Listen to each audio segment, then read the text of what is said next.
Let's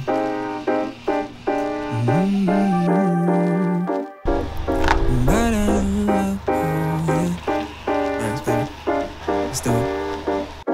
But damn, you look so good.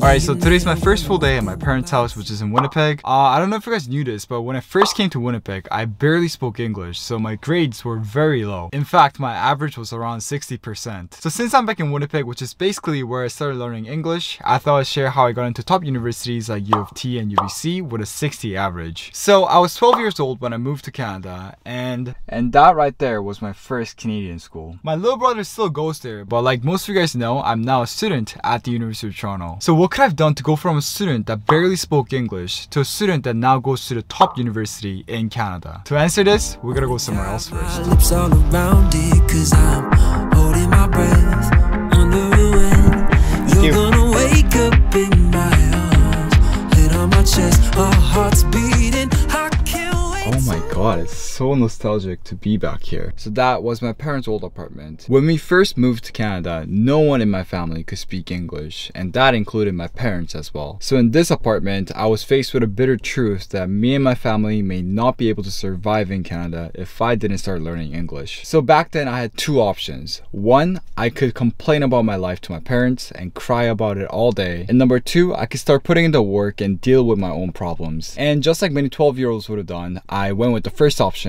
and complained about my life to my parents.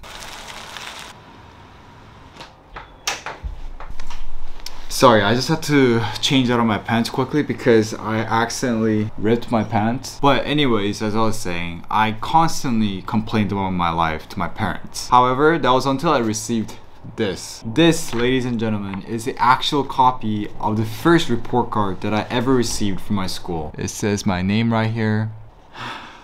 I can't show you guys this because it has some personal information, but I can tell you guys that I indeed had a 62 average when I was in grade 7. I still vividly remember the day I got this, and ironically, this right here is the reason why I was able to get into top universities in Canada. And you guys might be wondering, how can your bad grades get you into top universities? It's because the important thing here was not the bad grades that I received, but what I chose to do after I received this grade. As I told you guys earlier, up until this point, I constantly complained about my life to my parents, and day by day, my relationship with my parents was getting worse as well. And also, I can tell you that my puberty didn't help with the situation at all. But once I saw this, and once I saw the look in my parents' eyes, the reality suddenly hit me. Nothing was going to change unless I started putting in the work. All the complaining I did to my parents did not change the fact that my life was going down the drain. So that night, holding this paper in my hands, I sat in my room and pulled out my dictionary from my bag and started memorizing every single word in it. Obviously, later on I realized that study method wasn't very effective as I only knew words that started with A. So I started going to this one library in front of my house to borrow books instead. So that's a library that I used to go to, and until this day, that's one of my favorite places to study. So when I first started going to this library, I realized that many of my friends who went to my school also went to this library. So one day I was borrowing a book that was probably a little bit hard for me to read. The name of that book was I Am Number 4, and that book is one of my favorite books of all time. So anyways, when I was borrowing that book, one of the guys who went to my school came up to me and said, "Hey Richard, can I borrow that book instead? You probably can't even read that book. That book's way too hard for you." And I said, "It probably is, but I'll show you that I can read it." These little events only added more fuel to my conviction to become better at English.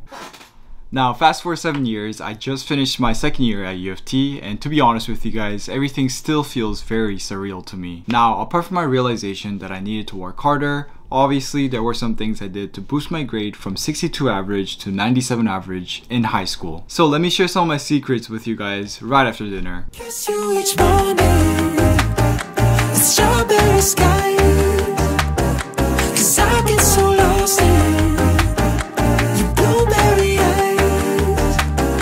I'm running through my dreams to see you in my life, 'cause I get so lost in your blueberry eyes. 내 그림자를 가둔 한 줄기 빛.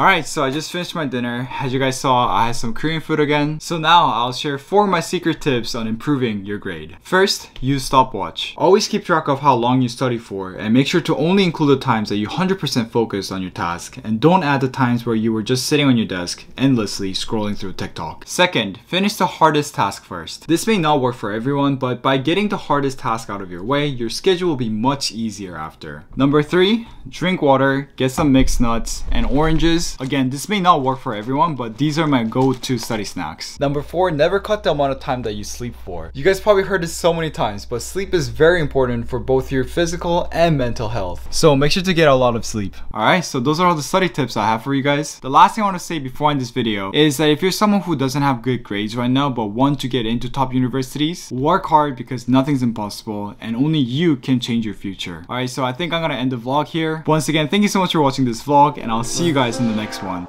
Damn, you look so good.